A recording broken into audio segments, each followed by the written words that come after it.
ابھی اس کو لے جا کے جیسے ہی دفنایا جائے گا آج کے دن اس کے اوپر عذاب شروع ہو جائے گا. آج تو قیامت نہیں ہے, ابھی تو قیامت ہوئی نہیں ہے. تو یہاں کون سے عذاب کا تذکرہ ہو رہا ہے؟ قبر کے عذاب کا تذکرہ ہو رہا ہے. وَكُنْتُمْ عَنْ آيَاتِهِ تَسْتَكْبِرُونَ, اور تم اللہ کی آیتوں کو پڑھنے کے بعد تکبر میں مبتلا ہو جایا کرتے تھے. اسی لیے آج کے دن تم کو عذاب مبتلا کیا جائے گا. یہ آیت کیا بتلاتی ہے؟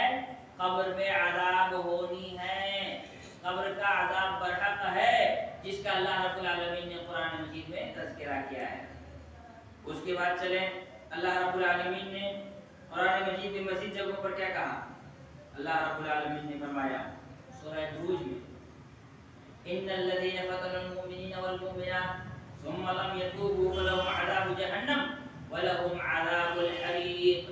اللہ رب العالمین نے قرآن میں فرمایا بے شک وہ لوگ جو مومنوں پر ظلم کرتے ہیں, تکلیف دیتے ہیں, مصیبتوں میں ڈالتے ہیں, ان کے خلاف سازشیں کرتے ہیں, مومنوں کے سلسلے میں اپنے دلوں کو تنگ کر دیتے ہیں, مومنوں کو مصیبتوں میں مبتلا کر دیتے ہیں, چاہے وہ مرد ہوں یا عورت ہوں. ثم لم يتوبوا, اور مرنے سے پہلے توبہ بھی نہیں کرتے, ایمان نہیں لاتے, کفر میں مر جاتے ہیں. فلهم عذاب جہنم, پہلی بات یہ بتا دی گئی کہ ان کو مرنے کے بعد جہنم میں ڈال دیا جائے گا. دوسرا کہا گیا ولهم عذاب الحریق. عذاب الحریق کیا ہے؟ مفسرین اعظام نے عذاب الحریق کی تشریح کی. عذاب الحریق جہنم کا مسئلہ تو ہو گیا ہے, عذاب الحریق یہ قبر کے عذاب کا تذکرہ کیا جا رہا ہے کہ ان کو قبر میں عذاب دی جائے گی, قبر میں عذاب دی جائے گی, اور آخرت میں عذاب جہنم بھی اللہ نے ان کے لیے تیار کر کے رکھا ہے. اس کے علاوہ اللہ رب العالمین نے قرآن مجید میں مزید ایک جگہ ارشاد فرمایا.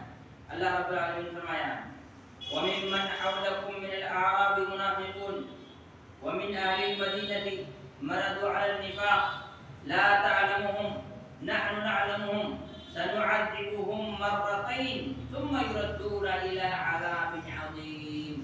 اللہ رب العالمین نے کیا فرمایا؟ وَمِمَّنْ حَوْلَكُمْ مِنَ الْأَعْرَابِ, آپ کے ارد گرد بسنے والے اعرابی, بدو, دیہاتی قسم کے جو لوگ ہیں, منافقون, ان میں ایک بڑی تعداد کن کی ہے؟ منافقوں کی ہے. وَمِنْ أَهْلِ الْمَدِينَةِ, اور مدینہ میں بھی بہت سے ایسے لوگ بستے ہیں, مَرَدُوا عَلَى النِّفَاقِ, جو نفاق پر اڑے ہوئے ہیں, جمے ہوئے ہیں, منافقت چھوڑنے کے لیے تیار نہیں ہیں. لا تعلمهم, آپ ان کو نہیں جانتے ہیں. نحن نعلمهم, ہم ان کو جانتے ہیں. اللہ رب العالمین نے کیا فرمایا اپنے رسول سے؟ رسول اللہ صلی اللہ علیہ وسلم نے کہا کہ آپ کے ارد گرد جو دیہات کے لوگ ہیں ان میں ایک بڑی تعداد منافق ہوگی. مدینے میں بھی بہت سے منافق رہتے ہیں جن کے بارے میں آپ کو نہیں معلوم, عالم الغیب نہیں ہے. عالم الغیب ہوتے تو معلوم نہیں ہو جاتا کون منافق ہے. مدینے میں بھی بہت سے منافق ہیں, مردو علی النفاق, جو خالص نفاق پر ہی جمے ہوئی ہیں, ان کو نفاق کے علاوہ کچھ آتا ہی نہیں ہے. مردو علی النفاق. اللہ تعالیٰ نے فرمایا لا تعلمون, آپ ان کو نہیں جانتے. نحن نعلمون, ہم ان کو جانتے ہیں. پھر آگے اللہ نے فرمایا سنعذبهم مرتين, ہم ان کو 2 عذاب میں مبتلا کریں گے. مرتين, 2 مرتبہ عذاب دیں گے, ہم ان کو 2 مرتبہ عذاب دیں گے. ثم, پھر یردون الی عذاب عظیم, پھر ایک بڑی عذاب میں ان کو مبتلا کیا جائے. یہاں 3 عذاب کا تذکرہ ہوا. اللہ نے فرمایا سنعذبهم مرتين, ہم ان کو 2 مرتبہ عذاب میں مبتلا کریں گے, پھر ان کو بڑے عذاب میں مبتلا کیا جائے. 2 مرتبہ عذاب.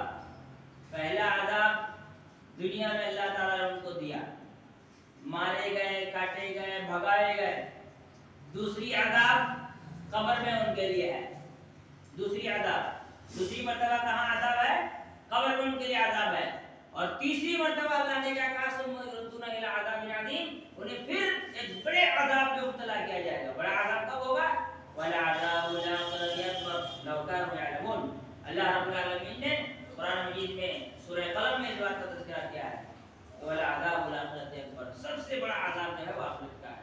تو اللہ رب العالمین نے یہاں کیا کہا کہ انہیں 2 عذاب دی جائے گی, ایک عذاب دنیا میں, ایک قبر میں, اور ایک عذاب آخرت میں دی جائے گی. اس کا الگ سے تذکرہ کیا. تو اس آیت میں بھی اللہ رب العالمین نے قبر کے عذاب کا تذکرہ کیا ہے. یہ سورہ کیا کہتے ہیں سورہ توبہ کے آیت نمبر 101. اس کے علاوہ اللہ رب العالمین نے سورہ انفال میں بھی اس بات کا تذکرہ کیا. کہا وَلَوْ تَرَىٰ إِذْ يَتَوَفَّى الَّذِينَ كَفَرُوا الْمَلَائِكَةَ يَضْرِبُونَ وُجُوهَهُمْ وَأَدْبَارَهُمْ وَذُوقُوا عَذَابَ الْحَرِيقِ ذَلِكَ بِمَا قَدَّمَتْ أَيْدِيكُمْ وَأَنَّ اللَّهَ لَيْسَ بِظَلَّامٍ لِّلْعَبِيدِ. آپ اگر دیکھتے ان لوگوں کو جو کفر کیے ہیں، فرشتے ان کی جان نکالتے ہیں. کیا کرتے ہیں؟ یضربون وجوہہم وادبارہم، ان کے چہروں پر ان کے پیچھے مارتے ہیں فرشتے. یعنی مرنے سے پہلے عذاب میں مبتلا ہو گیا ہو، پہلی پٹائی شروع ہو گئی، مرے نہیں ہے، پہلی پٹائی شروع ہو گئی. اور پھر ان کو کیا کہا جاتا ہے؟ ذوقوا عذاب الحریق، چکھو قبر کے عذاب کو، چکھو عذاب الحریق چکھو. یہ قبر کے عذاب کا عذاب الحریق مفسرین اس کا تفسیر عذاب الحریق میں قبر کے عذاب، یہ حریق جو بنا ہے یہ قبر کے عذاب کے لیے مفسرین نے اس کا تذکرہ کیا ہے. ذالک بما قدمت، ان سے کہا جاتا ہے چکھو، یعنی ابھی اس کو چکھنا ہے، ابھی مرتے ساتھ ہی اس کو چکھنا ہے. ابھی تو عذاب قیامت والی تو بھی بہت دور ہے. مرے گا، دفنایا جائے گا، پھر اللہ رب العالمین کتنے دن کے بعد اس دنیا کو دوبارہ نصف نابود کرے گا، پھر کتنے دن بعد دوبارہ لوگوں کو اٹھائے گا، پھر لوگ اٹھیں گے، تب آخرت کا عذاب شروع ہوگا. لیکن اس سے پہلے ہی فرشتے مارتے ہیں، پیٹتے ہیں اور کہتے ہیں اب عذاب الحریق چکھو. یہ کیا ہے؟ قبر کے عذاب کا تذکرہ کیا جا رہا ہے. ذالک بما قدمت ایدیکم، یہ تمہارے ہی اپنے اعمال کا نتیجہ ہے جو تم نے کیا ہے اپنے مستقبل کے لیے. وَأَنَّ اللَّهَ لَيْسَ بِظَلَّامٍ لِّلْعَبِيدِ، اور اللہ رب العالمین اپنے بندوں پر ظلم نہیں کرتا ہے. تو یہ ہو گئی چند باتیں عذاب قبر، یعنی قبر کے احوال قرآن مجید بیان کیے ہیں. اب آئیے کچھ احوال اچھے لوگوں کے بھی اللہ نے بیان کیے. اللہ رب العالمین نے قرآن مجید میں فرمایا ہے وَلَا تَقُولُوا لِمَن يُقْتَلُ فِي سَبِيلِ اللَّهِ أَمْوَاتٌ بَلْ أَحْيَاءٌ وَلَا تَشْعُرُونَ وَلَٰكِن لَا تَشْعُرُونَ، کہ جو لوگ اللہ کی راہ میں انتقال کر گئے ہیں، قتل کر دیے گئے، ان کو تم مردہ نہ سمجھو، بلکہ وہ اللہ کے یہاں زندہ ہیں لیکن تم نہیں سمجھ سکتے. جب اللہ نے کہہ دیا نہیں سمجھ سکتے تو پھر آدمی خود سے کیوں سمجھنے جا رہا ہے بھائی؟ ہے نا؟ ہمارے یہاں ایک بڑی تعداد میں ایسے لوگوں کی ہے جو کہتے ہیں اولیاء نہیں مرتے. دلیل یہ دیکھیے بھائی، نہیں مرتے کا کیا مطلب ہوا؟ کہتے نہیں مرتے، وہ تو اللہ کے ہاں زندہ ہیں. اللہ تعالیٰ نے فرمایا تم نہیں سمجھ سکتے، پھر اپنے دماغ سے سمجھ کیوں رہے ہو؟ اب یہاں تھوڑا سا ایک مسئلہ یاد رکھیں. ہیرا جو ہوتا ہے نا، ہیرا وہ کیا ہے؟ ڈائمنڈ وہ کیا ہے؟ پتھر ہے. روڈ میں جو پتھر لگایا ہے اس کو کیا کہتے ہیں؟ کوئی ایک ڈائمنڈ کا بزنس کرتا ہے وہ بولے گا میں پتھر کا بزنس کرتا ہوں؟ نہیں، وہ کیا بولے گا؟ میں ڈائمنڈ کا بزنس کرتا ہوں. دونوں پتھر ہیں لیکن کوالٹی الگ ہے، اس لیے اس کا ایک نیا نام ہے، اس کا ایک الگ نام ہے. مرے تو دونوں ہیں لیکن وہ مرا ہے اسلام کے لیے شہید ہو کر، تو اس کا نام دیا گیا شہید، اس کو مردہ نہیں کہا جاتا. مرے تو دونوں. بات سمجھ میں آ گئی نا؟ بولا کہ لا تشعرون، لیکن کس حال میں ہے تم نہیں جانتے. اللہ رب العالمین نے ایک جگہ اسی بات کا تذکرہ کرتے ہوئے کہا لا ولا تحسبن الذين قتلوا في سبيل الله اموات بل احياء عند ربهم يرزقون، جو لوگ اللہ کے راہ میں قتل کر دیے گئے، شہید ہو گئے، ان کو تم مردہ نہ سمجھو، وہ اللہ کے یہاں زندہ ہے، ان کو روزی بھی مل رہی ہے، ان کو رزق بھی مل رہی ہے. وہ رزق بانٹ نہیں رہے، خود کھا رہے ہیں. وہ رزق بانٹ نہیں رہے، خود کھا رہے ہیں. پھر آگے اللہ رب العالمین نے کیا فرمایا؟ اللہ رب العالمین نے آگے فرمایا کہ فریقین بما آتاهم اللہ من فضله ويستبشرون بالذین لم يلحقوا بهم من خلفهم الا خوف علیہم ولا هم يحزنون.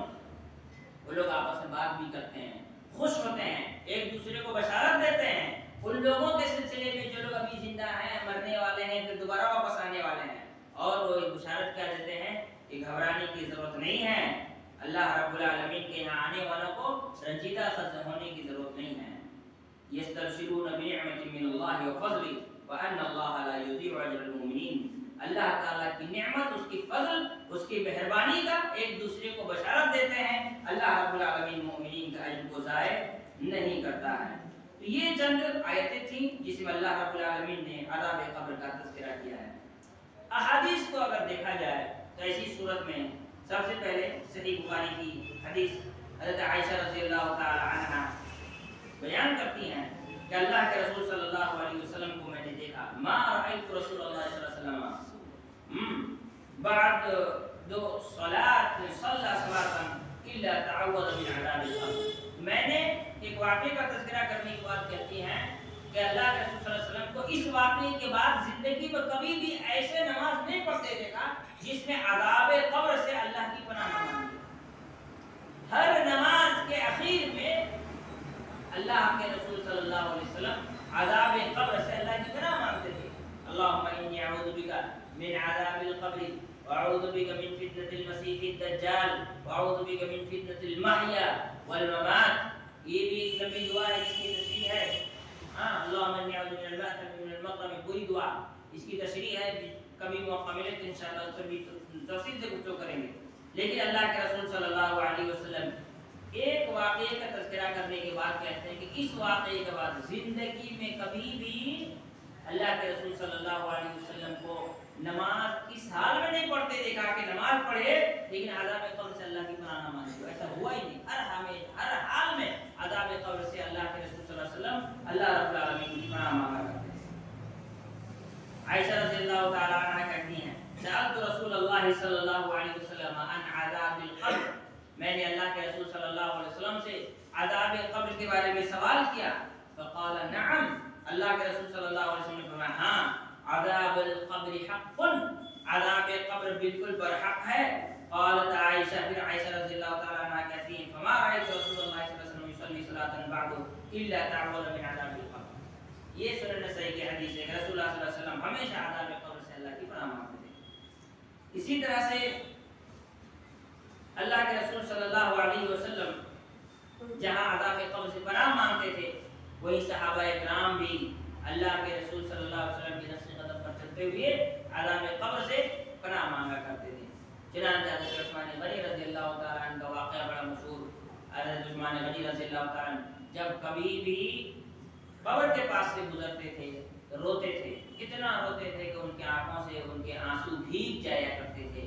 وہ کہتے تھے یہ آخرت کی پہلی منزل ہے، یہاں جس کے لیے آسانی ہو جائے آگے کا مرحلہ اس کے لیے آسان ہے، اور یہاں جس کے لیے دقت پیدا ہو جائے آخرت میں اس کے لیے بھی بہت زیادہ دقت ہے۔ کیوں ایسا کہتے تھے؟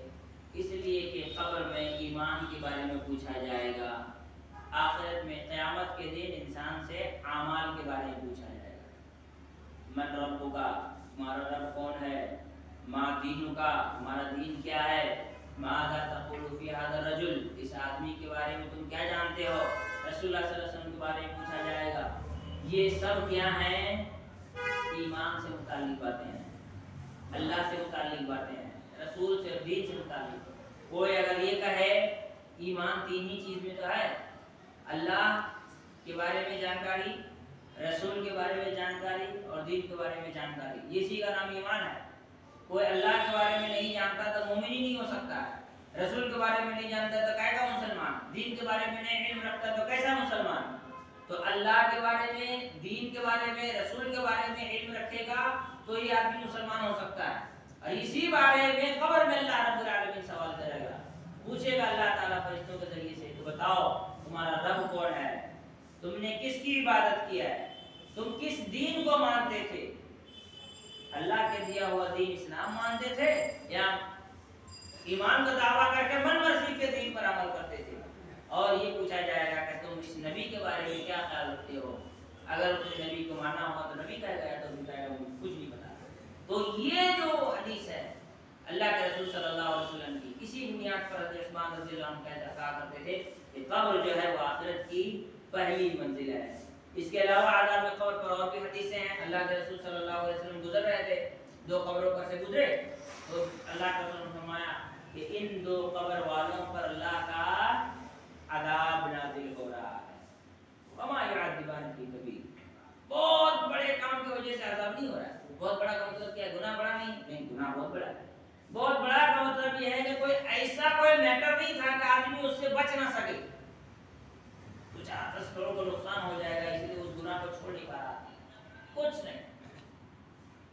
گناہ تو بہت بڑا تھا لیکن چھوڑنا بڑا ایزی تھا، بڑا اما احدهما، ان میں سے ایک آدمی چغل خور ہے، اسی بن نمیمہ، چغل خوری چھوڑ دے تو آدمی کو کتنا کروڑ کا نقصان ہوگا؟ کچھ نہیں. اور دوسرا پیشاب کی چھینٹوں سے نہیں بچتا ہے. اچھا پیشاب کی چھینٹی ساتھ نہیں بچ جائے گا تو کتنا کروڑوں کا نقصان ہوگا، کتنے ٹریلین کا نقصان ہوگا؟ کچھ نہیں. تو اللہ کے رسول صلی اللہ علیہ وسلم نے کہا کہ ان دو قبر والوں پر عذاب ہو رہا ہے، یعنی عذاب قبر ہے. اس کے علاوہ بھی اور حدیثیں ہیں جس میں اللہ کے رسول صلی اللہ علیہ وسلم نے عذاب قبر کا تذکرہ کیا ہے. انشاءاللہ ان حدیثوں پر ہم گفتگو کریں گے کہ وہ کون سے اعمال ہیں جن کی وجہ سے قبر میں عذاب ہوتا ہے، اور وہ کون سی عبادتیں ہیں جو عذاب قبر سے نجات دلاتی ہیں. انشاءاللہ آگے گفتگو کریں گے. اللہ تعالیٰ سے دعا ہے اللہ تعالیٰ ہم تمام لوگوں کو سمجھ عمل کی توفیق عطا فرمائے. اقول قولی ھذا